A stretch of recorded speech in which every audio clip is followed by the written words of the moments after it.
Saya tidak tahu yang menumpang di mobil ternyata bukan manusia. Tahun 2005 sampai 2011, saat itu saya masih bujangan. Saya bekerja sebagai seorang supir mobil sayuran, di mana mengambil sayuran dengan mobil pick up milik bos saya. Saya mengambil sayuran dari petani saat malam hari, dan saat sampai di pasar tuh sudah subuh atau selambat-lambatnya pas azan subuh. Saya harus datang sepagi itu karena pedagang ingin sayurnya supaya fresh dan segar. Ada kepuasan tersendiri bisa menyediakan sayuran segar untuk para pedagang yang wajahnya semua bergembira. Malam itu pertengahan 2010, jam 2 malam. Seperti biasa saya membawa mobil menuju ke lereng salah satu bukit, tempat di mana para petani kembang kol menyerahkan hasil panennya pada saya buat dijual ke pasar. Jalan menuju kebun kol itu melewati jalan besar terlebih dahulu sebelum sampai di jalan tanah berkerikil.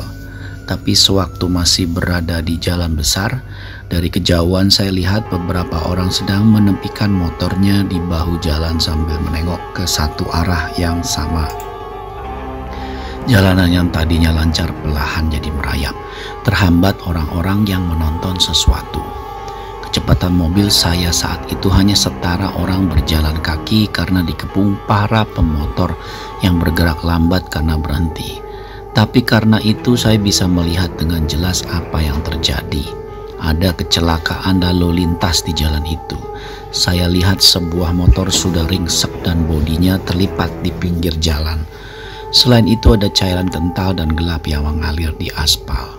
Saat masih mencuri-curi lihat, tiba-tiba ada dua orang bapak-bapak menggedor kaca mobil saya di sisi sebelah penumpang. "Bang, tolong bang, ini korban laka, minta tolong dibawa ke rumah sakit," kira-kira begitu kata si bapak. Saya waktu itu langsung memberi gesture menolak karena posisi saya akan mengambil kol dan sudah ditunggu para pedagang pasar. Namun gerakan tangan saya sepertinya nggak digubris sama mereka. Tanpa izin saya, mereka langsung menaikkan dua tubuh manusia ke bagian belakang pick up saya. Saya langsung keluar dari kemudi dan minta dua korban itu diturunkan dari mobil saya. Awalnya mau begitu, tapi pikiran saya berubah waktu lihat kondisi kedua korban. Mereka adalah seorang laki-laki dan perempuan yang mungkin baru berumur 25 sampai 30 tahun. Yang korban laki-laki kakinya sudah tidak berbentuk. Dibilang putus belum, tapi dibilang ada juga enggak, karena wujudnya sudah bukan berbentuk kaki lagi. Sementara yang perempuan saya lihat kondisinya sedang kejang, tangannya mengepal kuat ke udara dan matanya mengarah ke atas. Dan yang bikin saya nggak tega, dia lagi hamil cukup besar. Akhirnya setelah lihat itu saya batal minta orang-orang turunkan lagi korban dan segera mereka saya bawa ke rumah sakit. Saya cuma sebatas antar aja tanpa tahu bagaimana akhir dua korban itu.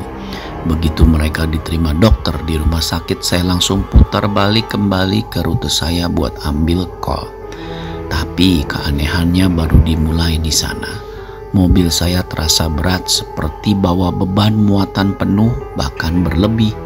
Tapi saya tetap lanjut ke kebun kol karena diburu waktu dan akhirnya sampai meski sudah telat. Anehnya, salah satu orang di sana yang saya tahu adalah pengepul besar melarang proses muat barang dan langsung mencecar saya sama pertanyaan yang cukup bikin saya kaget. "Udah dibersihin belum? Lu bawa dari mana itu?" Saya waktu itu kaget dan bingung, apalagi waktu orang itu nunjuk ke bagian belakang mobil saya yang sebenarnya kosong tanpa muatan. Tapi sebelum saya sanggah atau tanya apapun, tiba-tiba dia suruh teman-temannya siram air banyak-banyak ke bagian belakang mobil pick up saya. Setelahnya dia baru izinin kol-kol yang sudah terkumpul dalam karung untuk dimuat ke belakang seperti biasa. Sebelum jalan saya sempat tanya sama dia tentang yang tadi dia bilang. Kata dia ada sesuatu yang numpang di belakang pick up saya karena masih ada ceceran darah manusia di sana.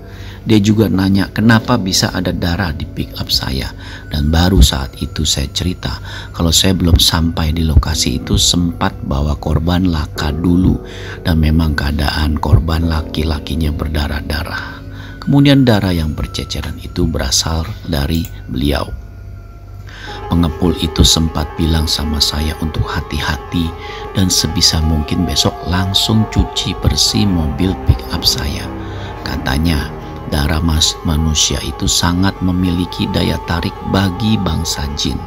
Makanya sebisa mungkin jika ada ceceran darah segera ditimbun tanah atau dibilas. Setelahnya entah kebetulan atau tidak, mobil saya berasa wajar lagi. Beratnya dengan kondisi sayuran kol yang sudah memenuhi bagian belakang.